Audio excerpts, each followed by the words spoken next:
Welcome back to Black News Tonight. More than 40 years in the making, the slavery reparations bill, known as H.R. 40, is making its way to the House floor. But the historic measure faces an uphill battle in the gridlocked Senate. The disagreement within the black community regarding reparations crystallized on Juneteenth, 2019, when a House Judiciary Subcommittee held a hearing on the bill. The voice leading the charge against reparations on that day was Coleman Hughes, as he called the bill a moral and political mistake. Black people don't need another apology. We need safer neighborhoods and better schools. We need a less punitive criminal justice system.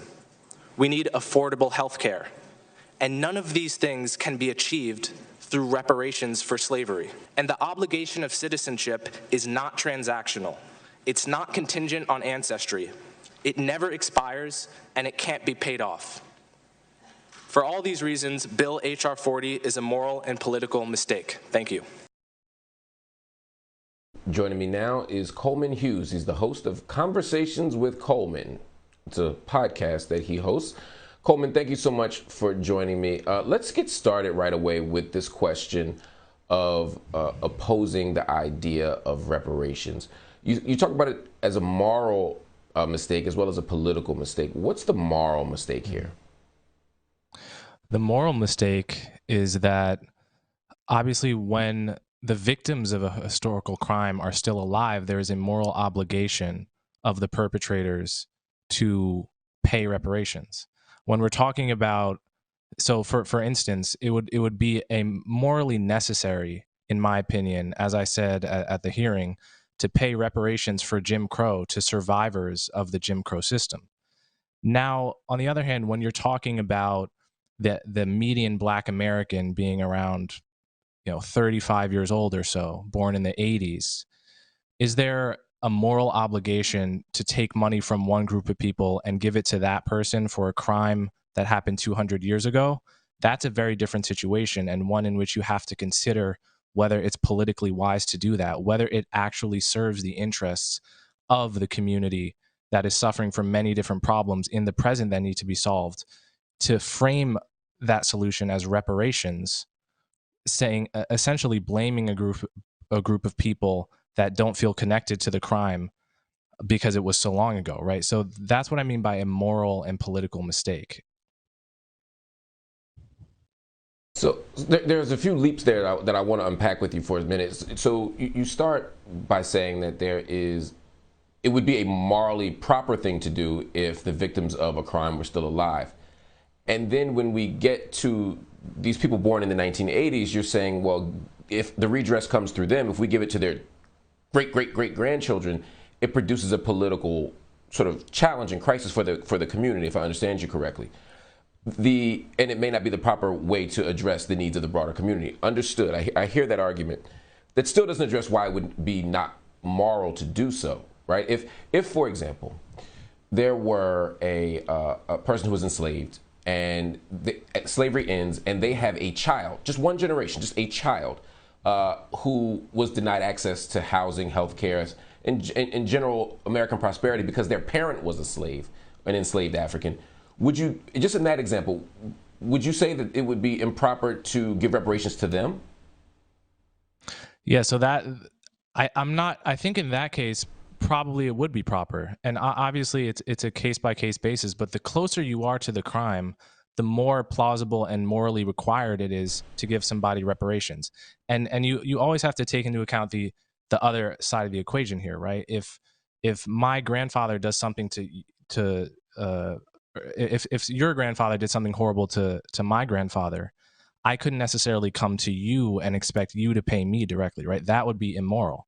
So obviously, the closer you are to the crime, you're exactly right. The more necessary, the more morally required it is, and it's a damn shame that reparations were not paid to recently freed slaves and their children. Unfortunately, it is a different situation we're dealing with today, and you can't. It's not just because reparations were due and never paid for a historical crime does not necessarily mean that the great-great-grandchildren, say, can demand of the great-great-grandchildren of the perpetrators that you pay me now. It's tragic, but a multiracial society with a history like we do cannot survive if the principle we're gonna abide by is we're not only solving our crimes, but we're trying to solve all of the crimes of history and litigate the oppression that has gone on in this country in the present. So two things. One, the reason I was making that point about the one generation is because then you're not actually rejecting the idea of paying future generations as such. You're simply saying we have to. It's about the level of proximity to the harm that was done. What reparations advocates have been doing since the end of slavery is demonstrating the proximity of the harm. That means that whether it's 1865 or 1965 or 2020, there is considerable empirical data to show that slavery, the cost of slavery, the price of slavery, the impact of slavery continues to be felt by black people. And so while there may be a greater generational gap in terms of education, housing, healthcare, etc., we still see a considerable relationship between the harm and the violence of slavery and the impact it's had on multiple generations. And then the second thing you say, and I want you to respond to both of these, I want to give you space to respond to both of these, is this idea that we are somehow going to the grandchildren of people who were harmed and saying we're going to take care of it by going to the grandchildren of people who did the harm. That frames this as that frames reparations as this idea of going to white people and asking them to give money to black people. The idea of reparations is not that. That's not the claim made by anybody who's advocating for reparations. That's not the demand, that's not the request, and that's not the analysis that's being offered. The idea here is that the institutions that were created out of slavery, whether it's the insurance industry, whether it's the banking industry, whether it's certain railroad companies, or whether it is many universities. All of these things were born out of the institution and the violence and the crisis of slavery. And those institutions continue to live, they continue to thrive, and they continue to reproduce inequality. And so the idea here is not to go hat in hand to random white people and give their money to random black people. It's to analyze a system that has given power and privilege to those institutions, and also that has created a gap in opportunity between black folk and white folk. And the demand and the ask that's being made is of the institution. It's of the very government which was built on the exploited labor of enslaved African people. And so I would reject the characterization of reparations as you do, and rather see this as a way of, as we quite literally analyze it as, repairing the damage that was done. That's the idea here. Okay, so two points to respond to there.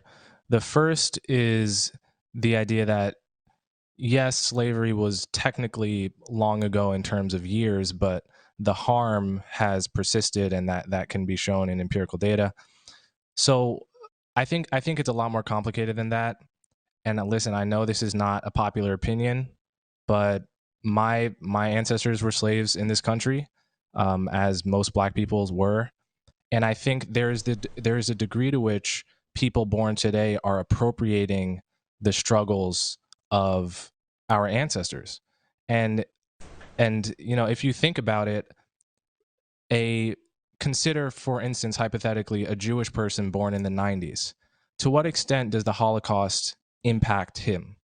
If he's going to go around and say that he's struggling because of the Holocaust, I think a lot of people would be very skeptical of that. They would say, maybe your parents, maybe your grandparents, but there's a certain amount of removal from in years from the crime that makes those kinds of claims less plausible.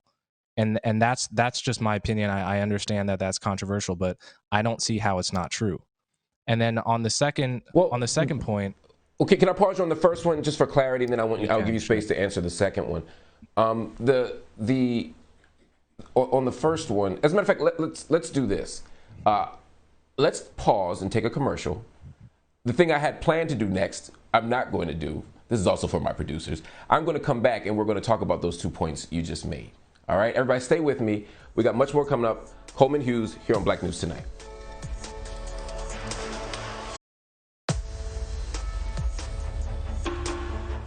Welcome back to Black News Tonight. I'm continuing my conversation with Coleman Hughes. We're talking about reparations and whether they are both morally necessary, and hopefully in this last bit we'll talk a little bit about whether they're politically viable. This idea, though, that black people are far enough away from the damage of it that it's no longer a reasonable complaint or reasonable critique of the system to say that that slavery or the impact of slavery it still lingers today. Again, that is contradicted by the facts on the ground. There is a direct relationship between mass incarceration. If we look at the pattern from the end of slavery to the liberation, the emancipation of slaves, to the creation of black codes, to the creation of the convict lease system, to the creation of the modern prison industrial complex, to the creation of laws to fortify and fill the prisons, we see direct correlations, just as one example, between slavery and mass incarceration, and that has turned into a systemic problem. When you look at things like that, it seems hard to say that there's no connection between the slavery and what we're dealing with today. But I guess my question for you is, if we could empirically determine and persuade you that reparations, if I could persuade you that slavery had a direct impact on the lives of black people today and the prosperity chances of black people today, would you then be pro-reparations? That's a good question. So I think obviously the past influences the present in all kinds of complicated ways. I'm not denying that that's true. What I am saying is that when you look at the specifics, usually slavery gets blamed for things that often had nothing to do with slavery. So you mentioned mass incarceration. I would have to disagree. I mean, mass incarceration was a phenomenon that started in the late 70s. Before the late 70s, there was no mass incarceration. And it happened for complicated reasons relating to, bad incentives on the part of prosecutors, tough on crime laws. There's a lot of people still alive today that are to blame for mass incarceration. We can't just blame the legacy of slavery. There are people to be held accountable. And I do think this is one way in which the simplistic sort of blaming everything on slavery in a weird way actually lets a lot of politicians that are doing bad things right now off of the hook. So that's just one example to give here. And then to your second question of, if you could persuade me that there is, I think there's no doubt that slavery has had some impact. It's really hard to say how much, and everyone's individual family story of coming out of slavery into the present is unique, and how different families dealt with it. It's very hard to paint with a broad brush about the extent to which any given person's life trajectory in the present was influenced by slavery. That's a very complicated question. Well, but that's why we're offering systemic analysis, right? That's what we're saying. It's not about the individual case. It's saying that there are structural factors and structural determinants here, that the reality of black folk writ large is affected by this. But just to be clear, and for time's sake, if I'm understanding you correctly, there actually is no amount of correlation that you would find persuasive enough to support reparations. It's not as if you knew that black people's lives were directly impacted by this, you still would say no to reparations. Is that accurate? I would, because even if you admit slavery is the root source of the problem, that doesn't imply necessarily that reparations is going to solve those problems. That's actually a fallacy. So for example, if reparations were paid today, tomorrow we would still be living in a country, I would argue, that has, unsafe neighborhoods, dysfunctional public schools, poor healthcare.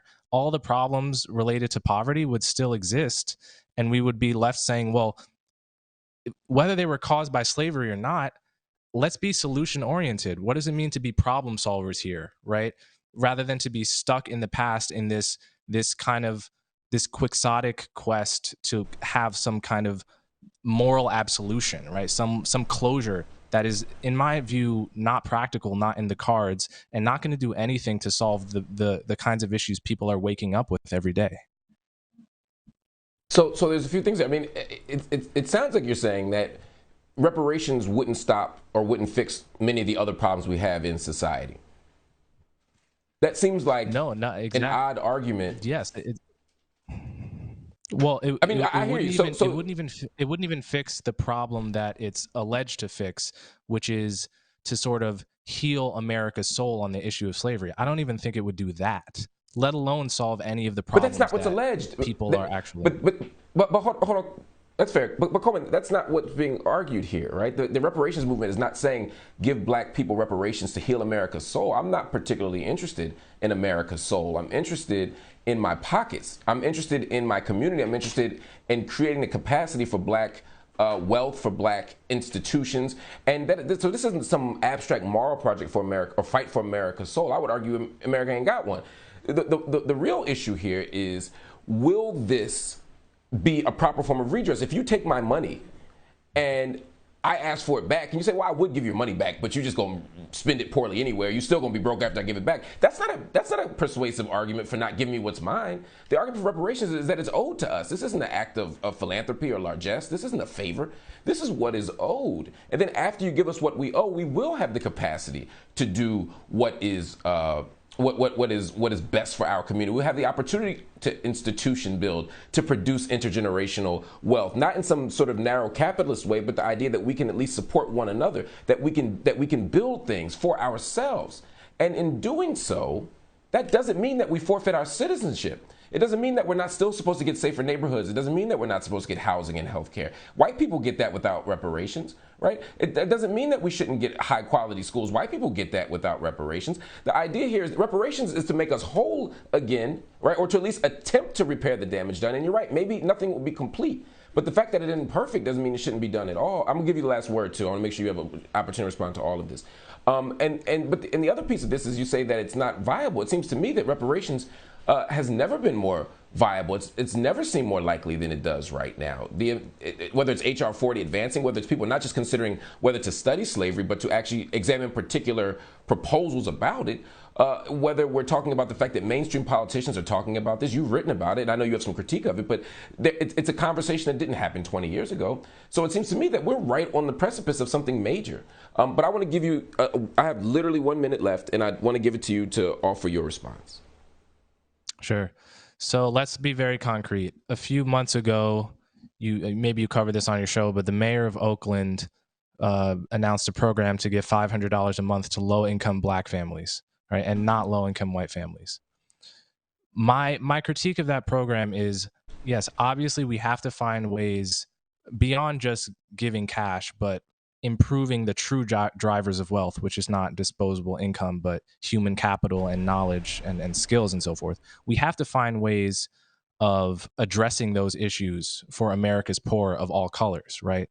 But what does it mean for a multiracial, diverse country going into the future with the idea that we can have policies that are only for certain people based on skin color and ancestry, and not actually based on class, poverty, and wealth, right? Because if that's the problem we're trying to solve, and I think we would both agree, at least that is certainly a big problem, right? Poverty is really at the root of what we're talking about here. Poverty and dysfunction and opportunity and wealth.